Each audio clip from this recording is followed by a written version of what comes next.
अंग्रेजन बहू और बेचारी भोली सास। माधवी अपने पति रमेश और अपने बेटे अजय के साथ रहा करती थी।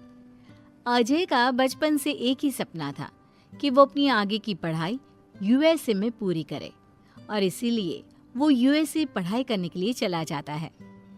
3 साल बाद जब वो अपनी पढ़ाई पूरी करके आता है तो अपने बेटे के आने की खुशी में माधवी उसकी पसंद के कई तरह के पकवान बनाती है। और जब घर की डोरबेल बजती है तो माधवी अपने पति रमेश को कहती है, लगता है मेरा अजय आ गया है, आप यहीं बैठना, मैं दरवाजा खोलती हूँ। माधवी जल्दी से जाकर दरवाजा खोलती है तो दरवाजे पर अजय के साथ एक लड़की को देखकर वो अजय से पूछती है, ये कौन है बेटा? माँ, ये ग्रेटी है। हम दोनों यूएसए में साथ ही पढ़ते थे और अब ग्रेटी इस घर की बहू है। क्या बहू? अरे बेटा, तूने शादी कर ली और बताया भी नहीं। कम से कम अपनी माँ को बता तो देता कि तू अपने साथ इस घर की बहू लेकर आ रहा है। मैं बहू के आने की कुछ तैयारी तो कर लेती। कोई बात नहीं बहू, यही रुक, मैं अभी तेरे लिए पूजा की थाल लेकर आती हूँ। मॉम, आप अपनी ये फॉर्मेलिटीज बाद में पूरी कर लेना। I'm so tired right now. आजा डार्लिंग, अपना रूम कहाँ है? कोई बात नहीं बहू, तुम पहले आराम कर लो, तब तक मैं तुम्हारे लिए चाय बनाकर लाती हूँ। ग्रेटी अपनी सास की किसी भी बात का कोई जवाब नहीं देती और अपने रूम में जाकर सो जाती है। कुछ देर बाद माधवी अपने बहू बेटे के लिए चाय नाश्ता लेकर उनके कमरे में जाती है, जहाँ ग्रेटी अपनी सास से कहती है, अजय, अजय। क्या हुआ ग्रेटी? अपनी मॉम को बोलो कि अब ये जब भी हमारे कमरे में आए तो नॉक करके आए।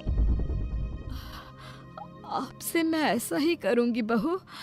वो तो आज ही तुम दोनों आए हो तो मुझे लगा थक गए होंगे, इसलिए जल्दी जल्दी मैं ऐसे ही चाय नाश्ता लेकर आ गई। वो क्या है ना, अजय जब भी बाहर से आता है तो आते ही चाय मांगता है, बस इसीलिए मैं ना ये चाय यहाँ रख देती हूँ, पी लेना, अदरक वाली चाय है। ये बोलकर माधवी वहाँ से जाने लगती है। तभी ग्रेटी अपनी सास से कहती है, जाते हुए अपनी साथ अपनी ये चाय भी ले जाओ, क्योंकि अजय अब चाय नहीं पीता। हाँ माँ, जब से मैं यूएसए गया हूँ तब से मैंने चाय पीनी छोड़ दी है। अब एक काम करो, हम दोनों के लिए कॉफी ले आओ, मैं सच में बहुत ज्यादा थक गई हूँ। अरे ठीक है, ला देती हूँ। अच्छा बेटा, तुम्हारे मम्मी पापा इंडियन है या फिर वही अंग्रेजी है? मेरे मम्मी पापा इंडियन हैं, पर मैं शुरू से यूएसए में रही हूँ, इसलिए मैं खुद को अंग्रेजन मानती हूँ। वैसे अब जल्दी से जाकर मेरे लिए कॉफी लेकर आओ और मेरे बारे में इतना ज्यादा इंक्वायरी करने का जरूरत नहीं है। अरे हाँ हाँ, अभी लाती हूँ। वैसे बहू, मैं तुम्हें ना इंडिया के सारे तौर तरीके सिखा दूंगी। अरे क्या हुआ, तुम्हारी परवरिश अगर यूएसए में हुई है, हाँ तो इंडियन ही ना। आपसे ज्ञान नहीं मांगा है, अब कुछ देर के लिए हम दोनों को अकेला छोड़ दो प्लीज, हाथ छोड़ता है। अपनी बहू की बात सुनकर माधवी वहां से चली जाती है। माधवी का उतरा हुआ चेहरा देखकर रमेश माधवी से कहता है, हमने इस नालायक को बाहर पढ़ने के लिए भेजा था और इसने क्या किया, बाहर से अंग्रेजन बहू उठाकर ले आया।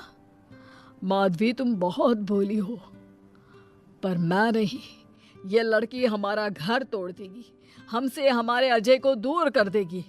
देखा, आते ही कैसे रोब झाड़ रही है, जैसे तुम इस घर की नौकरानी हो। तुम उसको बोलो कि तुम इस घर की मालकिन हो और उसकी सास हो, वो वही करे जो तुम कहोगी। अरे आप बेकार में ही गुस्सा हो रहे हैं। बहू यूएसए की है, यहाँ नई नई आई है, उसको यहाँ के तौर तरीके नहीं पता और वो मुझे अपनी माँ मानती है, तभी तो अपने नखरे दिखा रही है। वैसे भी ना बहू बेटी दोनों बराबर ही होती हैं। माधवी, कौन सी बेटी अपनी माँ से ऐसे बात करती है जैसे तुम्हारी बहू कर रही है? मैं बस तुम्हारे कहने पर चुप हूँ, वरना मैं अपने बहू बेटों को आज ही घर से निकाल देता। ये कहकर रमेश वहां से चला जाता है। ऐसे ही कुछ दिन बीत जाते हैं और ग्रेटी अपनी बेचारी भोली भाली सास पर अत्याचार करती रहती है। ग्रेटी अपना सारा काम अपनी सास से करवाती और उसी को भला बुरा सुनाती। ऐसे ही एक दिन माधवी कपड़े धो रही होती है और ग्रेटी माधवी को सताने के लिए अपने सारे कपड़े लाकर उसे देती है और कहती है, मॉम्स, ये मेरे कुछ कपड़े हैं, जरा इन्हें भी धो दो। इतना बोलकर ग्रेटी तैयार होकर घर से जाने लगती है। तभी माधवी उसे कहती है, बहू, आज तुम्हारे ससुर के दोस्त के घर में एक छोटी सी पार्टी है। उन्होंने सह परिवार बुलाया है। मैं चाहती हूँ कि तुम और अजय भी आज हमारे साथ वहाँ चलो और आज ना साड़ी पहनना। मॉम, अभी मैं क्लब जा रही हूँ, रात को मुझे टाइम मिलेगा तो आपके साथ चली जाऊंगी, पर साड़ी बारी नहीं पहनूंगी। ये कहकर ग्रेटी वहां से चली जाती है। शाम हो जाती है। सब ग्रेटी के घर आने का इंतजार करते हैं और इस वजह से कोई भी पार्टी में नहीं जा पाता। इंतजार करते करते रात के 12 बज जाते हैं। 12 बजे रात को ग्रेटी नशे की हालत में जख्मी घर आती है। अपनी बहू के सर और हाथ पर लगी चोट देखकर माधवी परेशान हो जाती है और जल्दी से फर्स्ट एड का बॉक्स लाकर अपनी बहू के सर पर पट्टी करती है। एक माँ की तरह प्यार करते हुए वो अपनी बहू से कहती है, बहू, तुझे चोट कैसे लग गई बेटा? मैं घर आ रही थी, एक बाइक वाले से मेरी टक्कर हो गई। कोई बात नहीं बेटा, कल सुबह होते ही तुझे अपने फैमिली डॉक्टर के पास ले जाऊंगी। अच्छा, अब तू ना आराम कर, मैं तेरे लिए अभी हल्दी वाला दूध लेकर आती हूँ।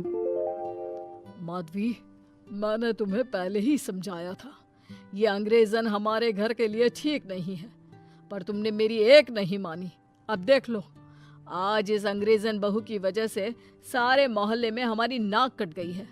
आज सब हम पर हंसते हैं और ये सब कुछ तुम्हारी वजह से हुआ है, तुम्हारी छूट की वजह से हुआ है। ये कहकर रमेश अपने रूम में चला जाता है, पर माधवी अपनी बहू की पट्टी करके उसे उसके कमरे में जाकर सुला देती है। अगले दिन माधवी ग्रेटी को लेकर अपने फैमिली डॉक्टर के पास जाती है, जहां ग्रेटी देखती है कि उस डॉक्टर की बहू ने साड़ी पहनी है और एक संस्कारी बहू की तरह घर में पूजा पाठ करके अपने सास ससुर के पैर छूकर उनका सुबह सुबह आशीर्वाद लेती है। डॉक्टर की बहू को देखकर ग्रेटी को अपना बर्ताव याद आता है और उसे एहसास होता है कि वो अपनी भोली और मासूम सास के ऊपर कितना अत्याचार करती है, पर फिर भी माधवी सबसे लड़कर हमेशा उसका साथ देती है। ये सब देखकर ग्रेटी को पश्चाताप होता है और कुछ देर बाद वो दोनों दवाई लेकर घर आती है। जब माधवी ग्रेटी को दवाई खिलाने के लिए उसके पास जाती है तो, मॉम, मुझे माफ कर दीजिए, मैंने कभी भी आपके प्यार को नहीं समझा, आप पर इतना अत्याचार किया, आपकी बेइज्जती की, आपसे घर का सारा काम करवाया। आपने मुझे कितनी छूट दी, पर फिर भी मैं आपके साथ इतना बुरा करती थी। और आज जब मैं नशे की हालत में चोट खाकर घर आई तो भी आपने मुझसे कोई सवाल नहीं किया, उल्टा आपने मेरा साथ दिया, मेरी सेवा की। और जब मैंने डॉक्टर की बहू को देखा घर का काम करते हुए, अपने सास ससुर की सेवा करते हुए, तब जाकर मुझे एहसास हुआ कि मैं कितनी रॉन्ग थी। एक इंडियन होकर भी एक बहू के कर्तव्य से दूर रही और आपके ऊपर अपनी अंग्रेजी का रौब झाड़ती रही। मुझे माफ कर दीजिए सासू माँ। बेटा, अक्सर बच्चों से गलतियां हो जाती है। ऐसे भी सुबह का भूला अगर शाम को घर आ जाए तो उसे भूला नहीं कहते बहू। और मुझे बहुत अच्छा लग रहा है ये देखकर कि मेरी अंग्रेजन बहू कितनी समझदार हो गई है। जिसके बाद माधवी और ग्रेटी एक दूसरे को गले लगा लेती है और उसके बाद से ग्रेटी एक संस्कारी बहू की तरह रहती है और अपनी सास को किसी भी शिकायत का मौका नहीं देती। अपने सास ससुर की बहुत अच्छे से दिल से सेवा करती है।